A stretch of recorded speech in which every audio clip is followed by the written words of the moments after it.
Hi, and welcome to the I T'd Myself podcast. My name is Matthew Miniman, and this is episode 127. What can Inspector Gadget teach us about network troubleshooting?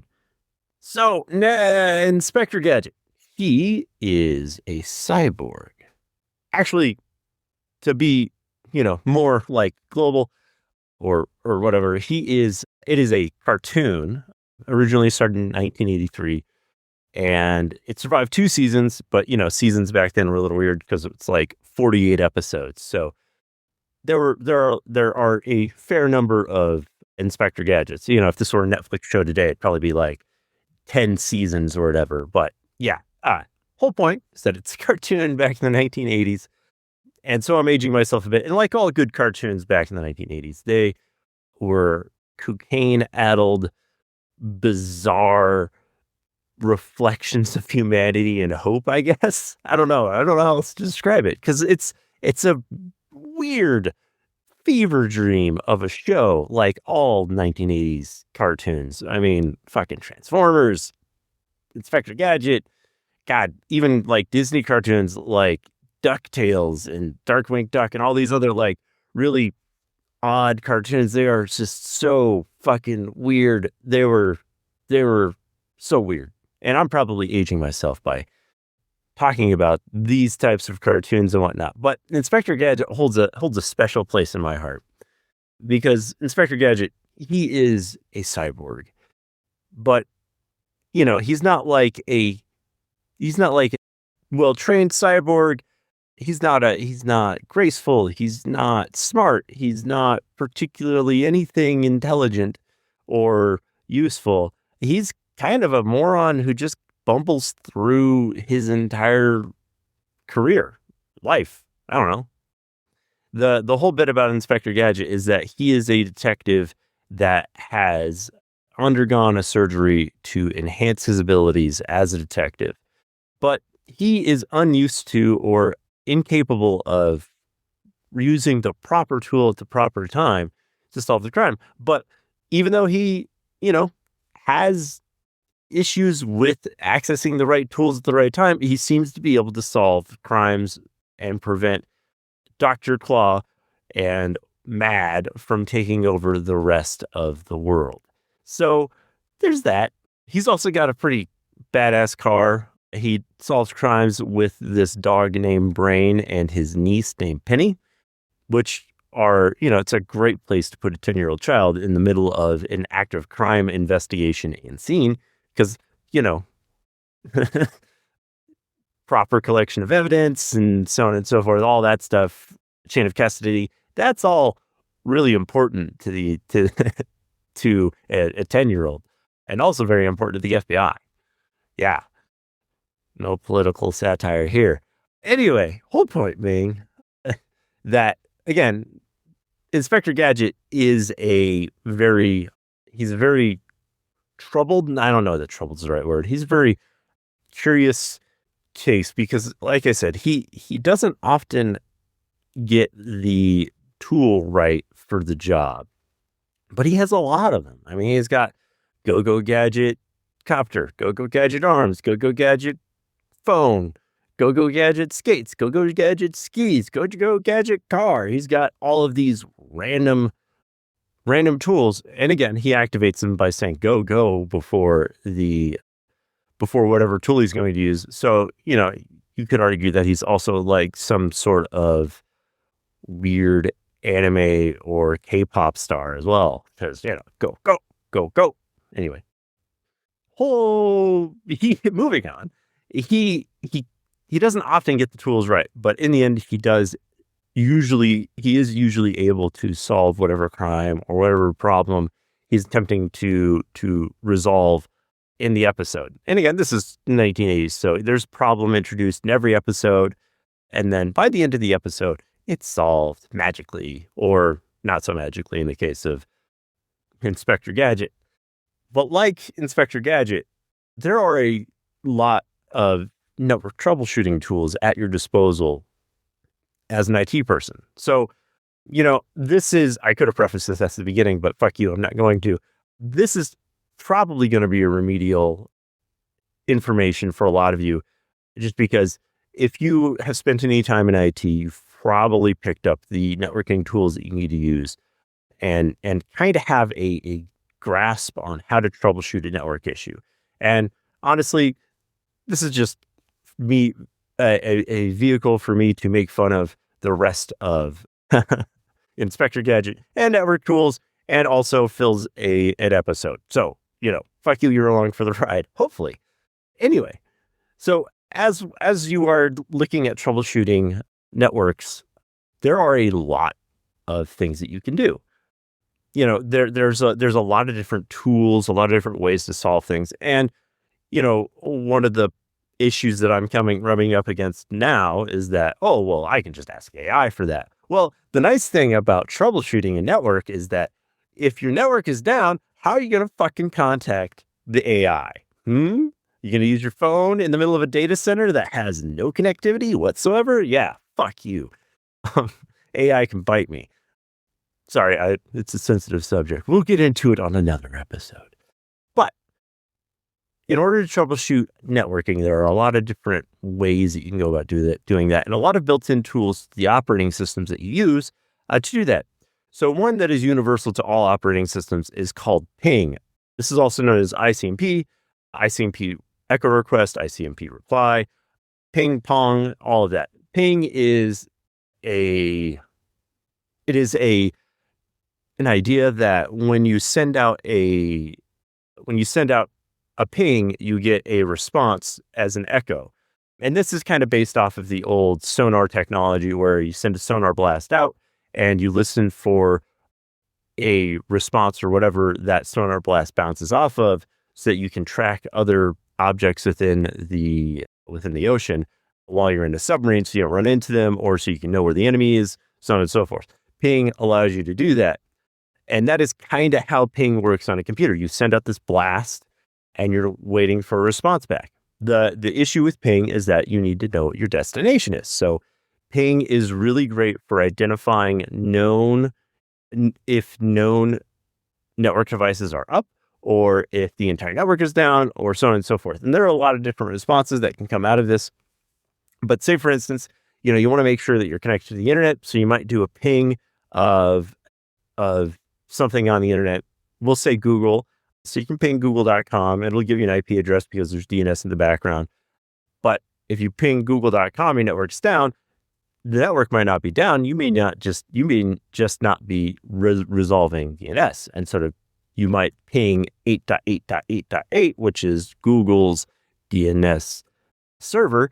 And if that comes back, you're at least connected to the internet, but you might not be resolving DNS. And so you probably have to configure DNS somewhere.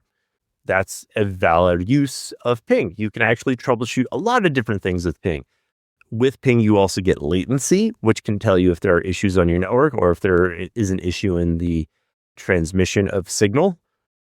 In a healthy network where you are connected to everything but Ethernet, your pings should probably be less than 1 millisecond to anything that is directly adjacent to you, so meaning not on the internet.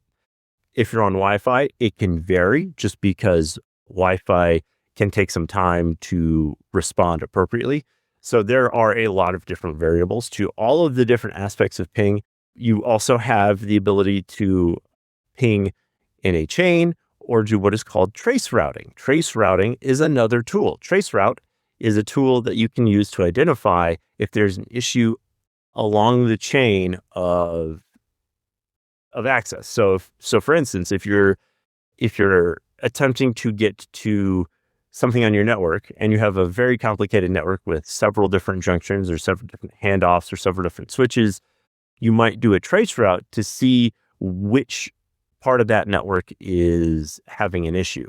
You can also use traceroute to troubleshoot whether or not you connect to a website, so you can see maybe where the break in the chain is. So for instance, if I were trying to get to Google and all of a sudden I can't, but I can get to other websites, I can do a traceroute to see, maybe it's an issue with my ISP. It might be an issue with the back end of my ISP. It might be my router.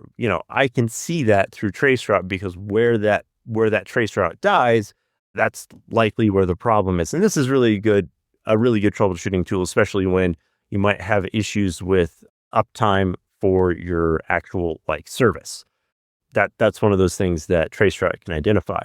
Along with traceroute, there's also ARP, or Address Resolution Protocol. And ARP is a useful tool because it allows you to see adjacent devices on your network if they're broadcasting ARP, which, unless you've configured it, usually your devices are.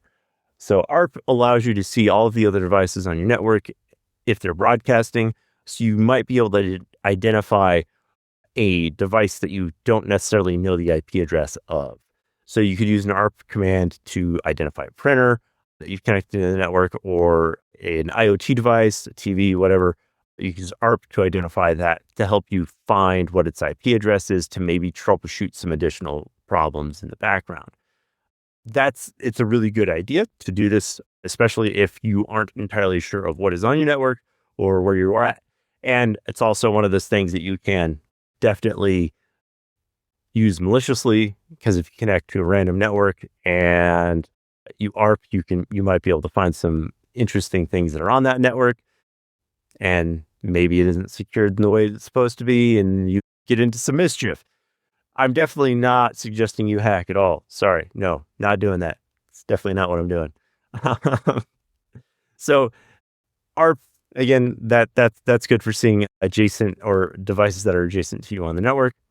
And I should point out that these are all tools that are be accessible on most operating systems. They might go by a different name, or they might be spelled differently, like traceroute on Linux devices is literally traceroute spelled out.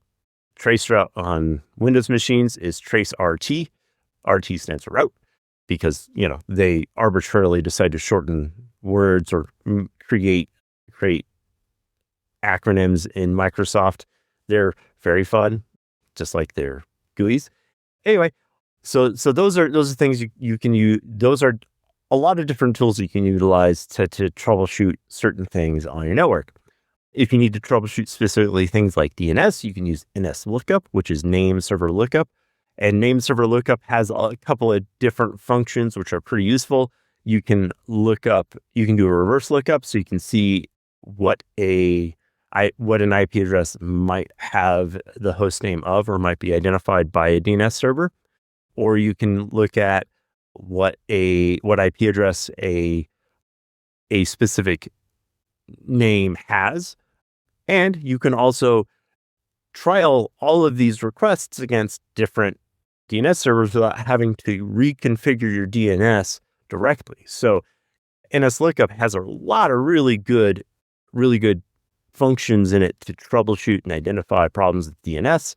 It can also give you timing. So like if you think your DNS server is slowing you down, you can definitely use NSLookup to time that, to identify if there's any name resolution issues as far as like timing is concerned, because a lot of things can be time sensitive, so that any delay in DNS lookup could impact your ability to connect to it.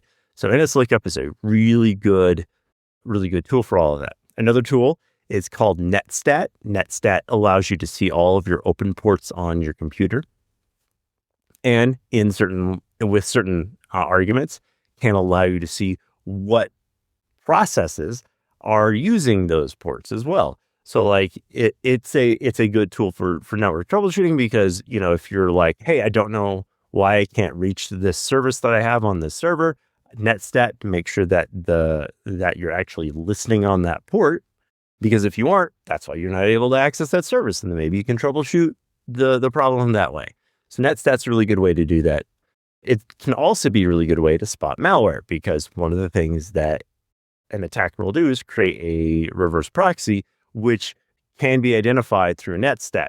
It's not the only way, it might not be the best way, but it is a way to identify whether or not a reverse proxy is active on your system. You can also see man-in-the-middle attacks, or things that might be being used as man-in-the-middle attacks through NetStat. And so those are kind of all built-in tools to the operating system. Now, there are a lot of other tools that you can use to troubleshoot your network, and some of them are more useful than others.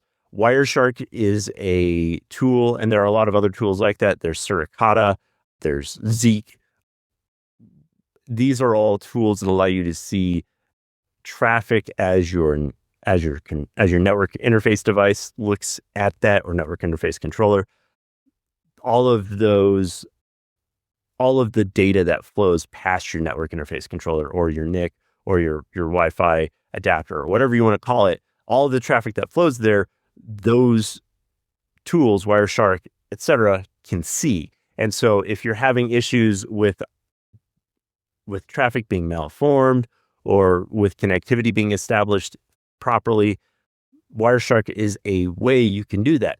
The caution that I have with that and that I give is that it's fucking noisy. There's a shit ton of data.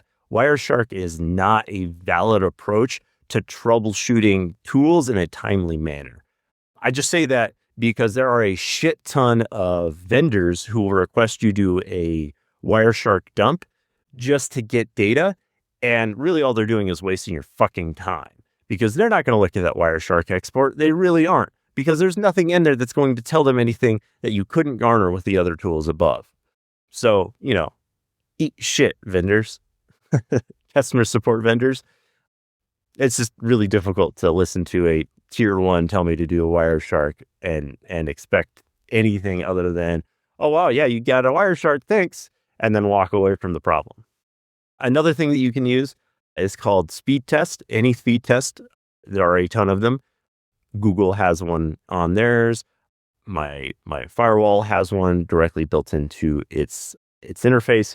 But a speed test is basically analyzing the maximum amount of bandwidth that your connection can utilize. The things I caution with this are that speed tests on Wi-Fi are not accurate, because your Wi-Fi, if you're doing a speed test over Wi-Fi, that's a test of how fast your Wi-Fi is, and Wi-Fi is variable based on many conditions, including temperature and air pressure. But also, Wi-Fi is not a valid test of a full throughput. Like, your Wi-Fi router may tell you that it is 5 gigabit per second capable, but that is aggregate. That is not in a single connection. That is 5 gigabits per second total. Meaning you could have, if your maximum connectivity bandwidth on Wi-Fi is 5 gigabits, you have 5 devices connected to it, you have a maximum of 1 gigabit per second per device. Really, it just depends on the stats of your router or your Wi-Fi. And it is important to identify that when you purchase it, so you're not surprised. I've had a lot of customers bitch at me because they say, well, my router says it's 5 gigabits per second Wi-Fi capable. And it's like, no, that's aggregate. That's not what it is in reality. In reality, you are inhibited by the fact that this is Wi-Fi AB and you only get 50 megs per second. Sorry, dude, that's it. Anyway, that's speed test is a way that you can test your total bandwidth connectivity to the internet. Or if you set up speed test server, you can actually test within the network or whatnot. And there are tools within the operating system that do this as well. There is link negotiation, which is where your network interface controller can connect to the network, and that link negotiation can identify the fastest speed possible on that connection. And again, that doesn't guarantee that speed all the time. That is just what the fastest possible speed could be. Moving on. There are also other tools like IP scanners. This is Nmap, or other tools like that. Angry IP Scanner is another one. Advanced IP Scanner. I don't suggest using those. I honestly just suggest using Nmap, because Nmap is base, open source, and not written in Russia.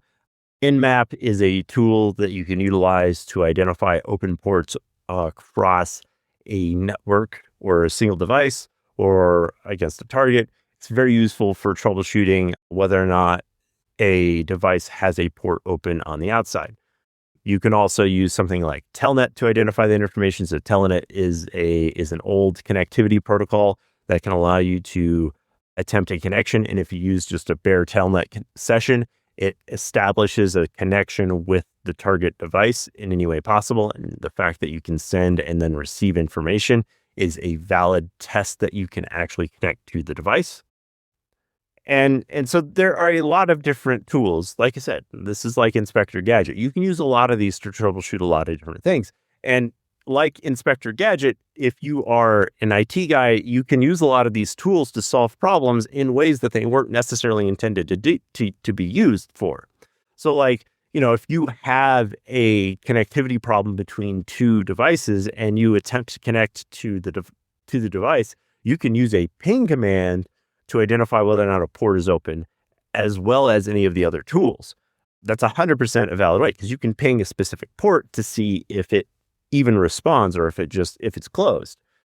And this isn't even getting into like uncomplicated firewall or IP tools or Windows firewall, anything like that. This is absolutely this is not a complete list of network troubleshooting tools in any way, shape, or form, but these are the basics.